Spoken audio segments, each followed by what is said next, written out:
ঈসা আলাইহিস সালাম দাজ্জালকে মারার পরে আরেকটা প্রজাতি বের হবে, এর নাম ইয়াজুজ আর মাজুজ। নাম শুনেছেন? এই যে এই সূরার মধ্যেই আছে, এই সূরা কাহফের কথা বললাম না, সূরা কাহফের পিছনের দিকে আছে ইন্না ইয়াজুজ ওয়া মাজুজ মুফসিদুনা ফিল আরদ। যুলকারনাইন বাদশার কথা পড়বেন, তিনি এই যে দেয়াল নির্মাণ করে দিয়েছিলেন লোহা এবং তামা দিয়ে, মনে আছে পড়েছেন? আচ্ছা, এই ইয়াজুজ আর মাজুজ যখন বের হবে পৃথিবীর পানি খেয়ে শেষ করে ফেলে দিবে একেবারে। এরা এত বেশি হিংস্র হবে যে এদের সাথে লড়াই করার মতো ক্ষমতা কোনো মানুষেরই থাকবে না। এমনকি ঈসা আলাইহিস সালামেরও নয়। ঈসা আলাইহিস সালাম তুর পাহাড়ে চলে যাবেন মুসলিমদেরকে নিয়ে, তুর পাহাড়ের ভিতরে মুসলিমরা সেখানে লুকিয়ে থাকবে, পৃথিবীর মেসাকার অবস্থা হয়ে যাবে, পৃথিবীর পানি খেয়ে শেষ করে ফেলে দিবে হিংস্র প্রজাতি। তখন ঈসা আলাইহিস সালাম আল্লাহর কাছে দোয়া করবেন, আল্লাহ এই বিভৎস এই জাতিকে ধ্বংস করো। আল্লাহ রাব্বুল আলামিন তখন ওই ইয়াজুজ আর মাজুজের এই কাঁধে, ঠিক কাঁধের মাঝখানে একটা ভাইরাস জন্ম দিবেন। কি জন্ম দিবেন? ওই যে বলি না মহামারীর ভাইরাস, অমুক ভাইরাস তমুক ভাইরাস, এই ভাইরাস আরো সামনে আছে বাকি এখন। ওই ভাইরাসে, ওই পোকায়, ওই ব্যাকটেরিয়া বা যেটাই হোক আল্লাহ পাক যাই দিবেন, এতে করে ইয়াজুজ আর মাজুজের পুরো প্রজাতি ধপ ধপ ধপ ধপ করে মারা যাবে। মানে এটা ছোঁয়াচে রোগ হবে। কি রোগ হবে? ছোঁয়াচে। ঠিক যেমন আমরা একটু করোনা দেখলাম না, একজন থেকে আরেকজন, একজন থেকে আরেকজন, এরকম জিনিস চলবে আরো বিশ্বে। আর এখনকার নতুন রিসার্চ হচ্ছে ওই সাইবেরিয়া অঞ্চলের যে বরফগুলো আছে না, ওর নিচে এই 1 লাখ বছর, 1.5 লাখ বছর, 2 লাখ বছর আগের ভাইরাসগুলো নতুন করে জায়গা শুরু করেছে। হ্যাঁ, এগুলো বিজ্ঞানীরা বলছেন যে এগুলো আবার কোন দিন জানি পৃথিবীতে আত্মপ্রকাশ করা শুরু হয়। সবকিছুই ঘটবে। বিশ্বটার খুব রহস্য আছে, বিশ্বটার অনেক রহস্য আছে। আল্লাহ পাক এগুলো খেলার ছলে সৃষ্টি করেন নাই, পরীক্ষা। লিয়াবলুয়াকুম আইয়ুকুম আহসানু আমালা, আল্লাহ পাক বলেছেন। এরপরে ইয়াজুজ আর মাজুজের সব প্রজাতি মারা যাবে। নবীজি বলছেন জমিনে কোনো জায়গায় ফাঁকা থাকবে না, সমস্ত জায়গাতেই ওদের দেহ পড়ে থাকবে। আল্লাহু আকবার।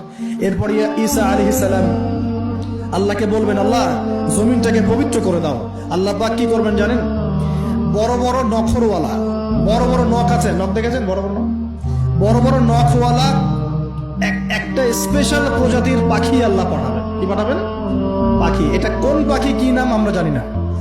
ঠিক এরকম করে এই এক শ্রেণীর পাখি আল্লাহ পাঠাবেন যাদের নখগুলো খুব বড় বড় হবে, বিশাল বিশাল নখ। এই নখগুলো দিয়ে তারা দেহগুলোকে উঠাবে, উঠিয়ে নিয়ে কোথায় যে ফেলে দেবে আল্লাহ ভালো জানে। সুবহানাল্লাহ, আল্লাহু আকবার। আল্লাহ পাক বিশ্বে কত কি বাকি রেখেছেন এখন। এরপরে আল্লাহ পাক কি করবেন জানেন? আল্লাহ পাক বৃষ্টি বর্ষণ করবেন। এত বেশি বৃষ্টি হবে, এত বৃষ্টি হবে, জমিন ধুয়ে পরিষ্কার হয়ে যাবে। হাদিসে আসছে জমিন একদম চকচক করবে, জমিটা পরিষ্কার হয়ে চকচক করতে থাকবে। এরপরে কারণ ওই ভাইরাস তো ধুইতে হবে না, ভাইরাসকে ধুয়ে সাফ করতে হবে। তারপরে ঈসা আলাইহিস সালামের সময়ে বলা হচ্ছে, তার সময়ে একটা ডালিম, ডালিম দেখেছেন কিনা? আনার ডালিম, এই ডালিমের যে খোসা হয় না, এই ডালিমের খোসার নিচে একটা পুরো পরিবার আশ্রয় নিতে পারবে। কি বুঝলেন? এত বড় বড় ফল হবে, এত বরকত হবে জমিনের মধ্যে। কখন বরকত হয়? যখন একটা জনপদের অধিবাসীরা আল্লাহর সামনে আত্মসমর্পণ করে, তখন আল্লাহ বরকত দেন। আমরা কি আত্মসমর্পণ করছি? এই জন্যই তো অর্থনৈতিক মন্দা চলছে। এমনি এমনি নাকি? সুদ খাচ্ছেন, দিব্যি ঘুষ খাচ্ছেন, দুর্নীতি করছেন, জেনা করছেন, মানুষের সম্পদ আত্মসাৎ করছেন, মাপে কম দিচ্ছেন, আবার নামাজও পড়ছেন, মাশাআল্লাহ। তো বরকত কোত্থেকে আসবে? তো বরকত কখন আসে? যখন একটা কম আল্লাহর সামনে সম্পূর্ণ আত্মসমর্পণ করে।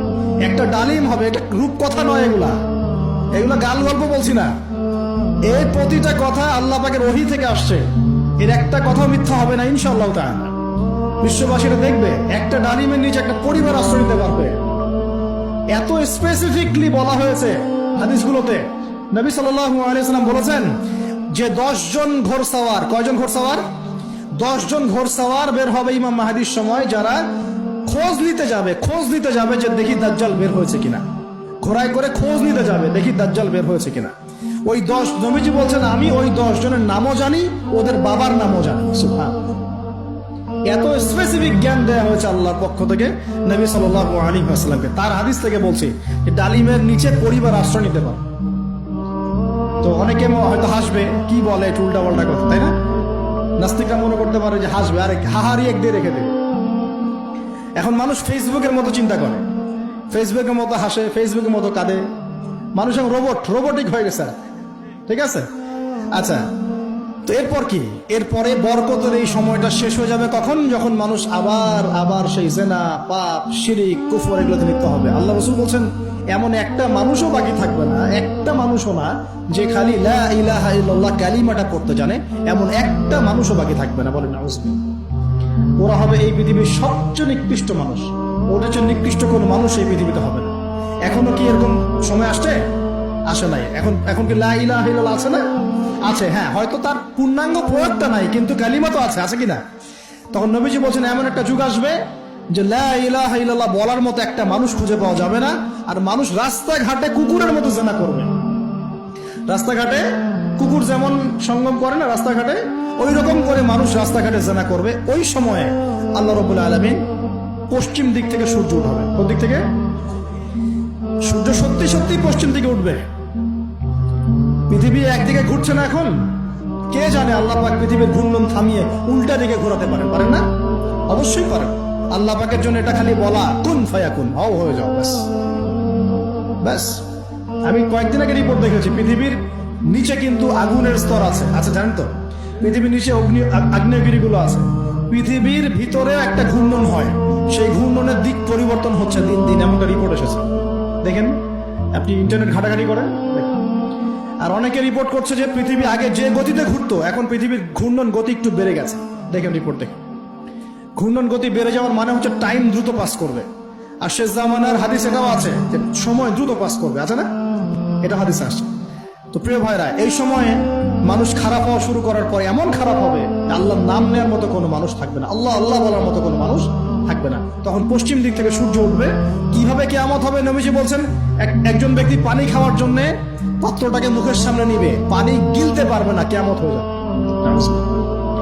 ইযা ওয়াকাআতিল ওয়াকিআ লাইসা লিওয়াকাআতিহা কাযিবা আল কারিআতু মাল কারিআ ওয়া মা আদরাকা মাল কারিআ। আছে না?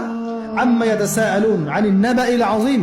কত সূরা আছে কিয়ামত সংক্রান্ত, পড়ে দেখেন। ইযা যুলজিলাতিল আরদু জিলজালাহা ওয়া আখরাজাতিল আরদু আথকালাহা ইযা আশ-শামসু কুওয়িরাত ওয়া ইযা আন-নুজুমু ইনকাদারাত।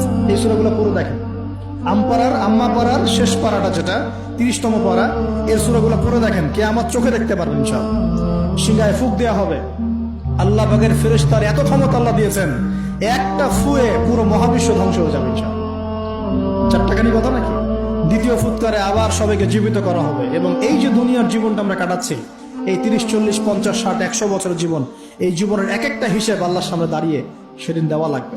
অতএব এই দুনিয়ার জীবনটাতে প্রস্তুতি গ্রহণ করি, 5 ওয়াক্ত নামাজ পড়ি, যাকাত দেই, কালিমা বোঝার চেষ্টা করি, আল্লাহ তাওহীদ শিখি, জানি, বুঝি, নবীর সুন্নত অনুযায়ী আমল করি, হালাল খাই, পরিবার গড়ি, মানুষের সৎ কাজে দাওয়াত দেই, অসৎ কাজে নিষেধ করি, ইসলামকে আল্লাহর জমিনে প্রতিষ্ঠা করার চেষ্টা করি। আল্লাহ পাক যা দিয়েছেন, জানমাল, সময়, শ্রম, আল্লাহ পাক যা দিয়েছেন, ক্ষমতা, প্রতিপত্তি, সম্পদ, এগুলোকে আল্লাহ দিনের জন্য ব্যয় করি। ইনশাআল্লাহ দুনিয়া সফল হব, পরকালে সফল হব ইনশাআল্লাহ আযজা ওয়া জাল।